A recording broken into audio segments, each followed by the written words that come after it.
마숙도가 딱 들어와서 무릎 탁 꿇어야 되는데 그냥 복잡한 스토리 없이 1000만을 위해서 영화를 찍자. 마숙도의 펀치 하나로 1000만이 넘어가면 뭐 베너티가 더 나오지 않겠냐. 배우는 안 해야 되겠다.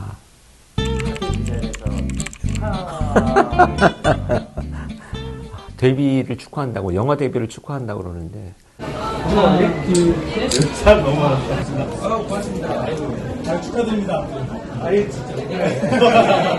지금도 얼떨떨하고요. 1000만이라는 분들이 보신 어떤 작품에 잠깐이라도 나올 수 있었다는 것이 내 인생에서 어떤 의미를 가질까, 이런 것들을 생각을 하게 되더라고요. 제 기억에는 아마 한 5번, 6번 정도 한 것 같아요. 더 이상 해봐야 이 인간이.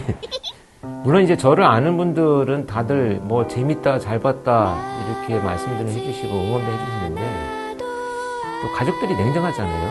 제 아들은 도무지 오글거려서 못 보겠다, 다시는 연기하지 마라. 시사회 때 이제 진성규 배우 만났었어요. 김남길 배우와 진성규, 윤혜주, 저하고 넷이 있는 카톡방에 최고의 신스틸러였다 라고 한 줄만 올라왔습니다. 그래서 김남길 배우가 도저히 믿을 수는 없다, 보고 나서 평가를 드리겠다, 그런 상태입니다. 남길이는 아마 보고 나면 잔소리 엄청 할 것 같아요. 근데 뭐 이제는 놀림 받아도 1000만이 넘어가면 자신감이 좀 생겨야 되지 않을까 싶어요. 제가 남길이 한번 됩니다.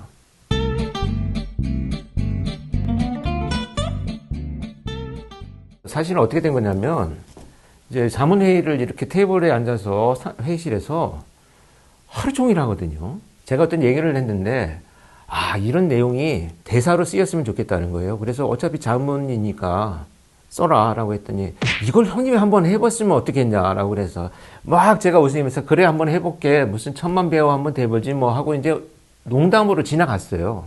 정말 3일 후에 간곡하게 전화가 온 거예요. 출연이 결정됐다고. 무슨 그런 농담을 하냐. 그리고 나서 정말 며칠을 전화 안 받고 도망 다녔어요.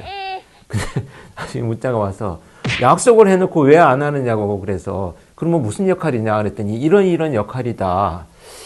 그렇다면 의미가 있으니까 한번 해볼까? 라고 이제 시작이 된 거죠.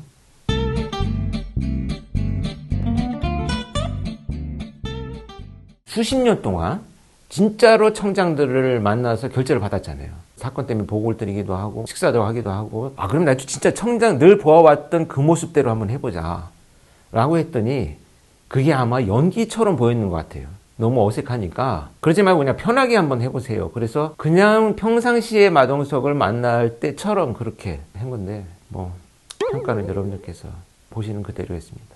이게 정말 사실이라고 확인할 수 있나? 좋아, 그렇다면 합격. 나한테 거짓말은 안 통해. 길어질 것 같다. 배우는 안 해야 되겠다.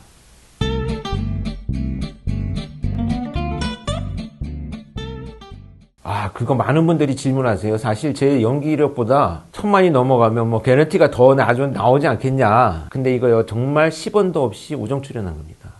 약간 후회스럽습니다. 작품이 잘 되는데 약간 기여했나? 이런 생각도 좀 들고, 오히려 그게 더 뿌듯하고요. 더 좋습니다.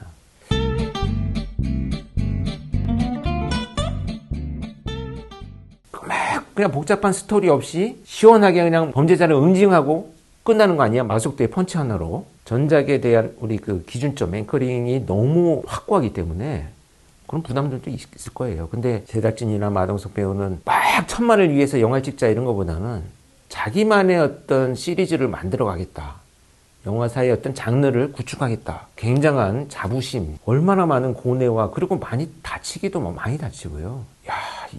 단 1, 2초가 지나가는 그 순간의 표정이나 행동이나 태도나 이런 것들을 정말 안 놓치기 위해서 수십 시간을 연습을 하고 잠시 스쳐가는 그 사이에 그 배우는 거기에 목숨을 거는구나, 이렇게 생각을 들 정도로 진지했습니다. 그 영화에서 제가 딱 이렇게 앉아있는데 마숙도가 딱 들어와서 무릎 탁 꿇어야 되는데, 그거를 3번, 4번, 5번까지는 괜찮아요. 뭐 10번, 20번, 30번씩 이렇게 만약에 다른 각도에서 찍는다고 생각을 하면, 근데 그 짧은 장면도 그런데 그 액션이 길어지는 동안에 배우들과의 합이 계속 이어진다고 하는 건 상업적인 목표를 위해서 단순히 영화 하나 만들어가지고 그냥 뭐 좀 펀치 좀 날리고 이렇게 좀 사람들 시원하게 해줄까? 라는 것으로는 절대 저는 일어날 수 있는 일이 아니다라고 생각합니다.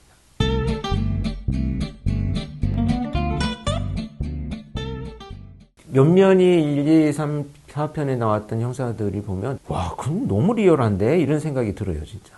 마치 제가 이제 현직에 있을 때 후배 누구 같은데 쟤? 선배 누구랑 이 사람 비슷한데? 이런 게 있어요. 범죄도시에 나오는 형사들이 서로 나누는 대화나 이 모습들은 실제 고증이 많이 된 겁니다. 이 작품에서도 보면 두꺼비집 담당, 문 여는 담당, 저 들어가는 담당 이렇게 뭐 쫙쫙쫙 정해져 있잖아요. 그런 형사들의 모습들을 보면 거의 비슷합니다. 사건 수사라고 하는 것이 누군가의 목격 진술, 그 다음에 도움, 다양한 정보들을 다 수집을 해가지고 어떤 범죄를 해결하는 거지 특별한 한두 명의 능력으로 사건을 해결되는 건 없어요. 막 물리력을 행사하고 막 이렇게 힘으로만 해결한다 이런 게 아니고 목표가 뚜렷한 거예요. 어찌됐건 끈질기게 이 사건을 놓지 않는다. 무슨 수를 써서라도 청장 앞에 무릎을 꿇더라도 나는 이걸 해야 되겠다. 의지들, 이런 감정들의 선은 굉장히 비슷하지 않나. 물론 체포할 때 강렬히 저항하거나 무기를 든 범인이 있다면 뭐 총을 쏘거나 테이저건을 쏘거나 아니면 물리력을 가해서라도 당연히 체포를 해야 되겠지만 실제로 그렇게 경찰이 때리면 독재 폭행으로 구속되죠. 그렇게까지는 조금.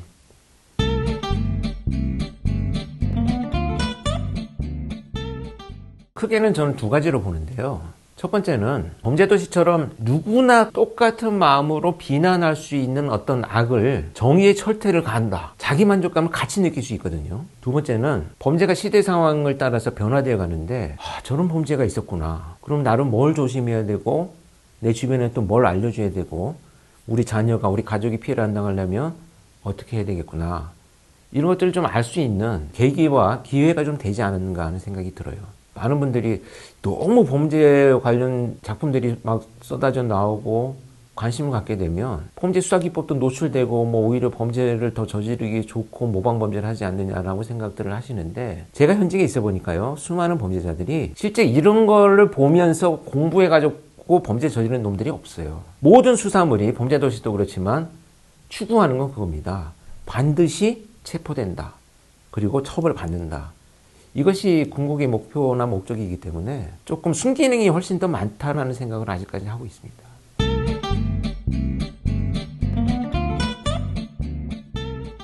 우리가 잘못 알고 있는 것들이 있어요.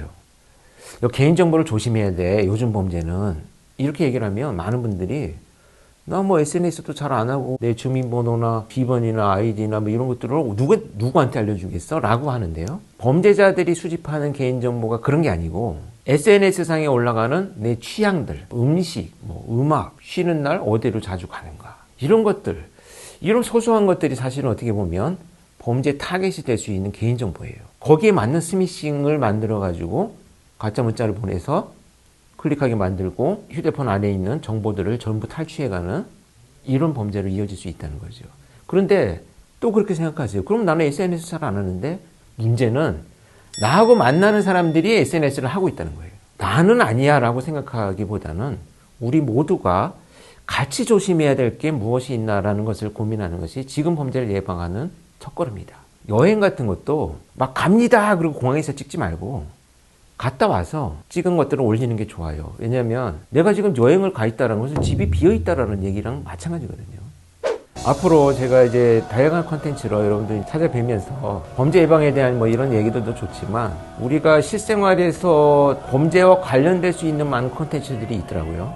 이런 것들을 찾아가지고 재미나게 이해하기 쉽도록 전달해드리는 권리는 기회가 되겠습니다.